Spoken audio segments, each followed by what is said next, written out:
and halaman, mga balas, mga alternate salamat kayo sa mga prutas, sa mga vegetables, sa mga hayop. Thank you kay Ginoo Gyud. Salamat gid kaayo sa paghatag kanamo ni Ana. Lord, thank you so much Ginoo sa mga blessings and sa tanan-tanan. Yes, Lord, I hope Lord na kami mo kami pagagaytan. And then Lord, dinat ko nga kini mga pagkaon niya ng kamusta. Karon makahatag kini siya kabaskod sa among kalawasan o ka.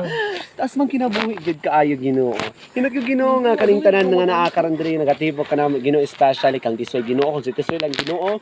How to Ginoo kung si tisoy Ginoo tagani mo siya og malambuon. Ang jak Ginoo. Hinato Ginoo si jak Ginoo nga kaning si mo successful si Jack Yapon Ginoo. O gani si Gab Ginoo Ginoo nga si Gab Ginoo. Machada siya. Gwapa siya ang pagkaon sa Ginoo. In Jesus' name we pray. Secret dapat si Rachel. Si secret guy mo sa Ginoo. Si Lord and then si Koan Lord si Lord. In Jesus' name we pray. Amen! Narahamon ni Maris. Hindi ka na. Sana sa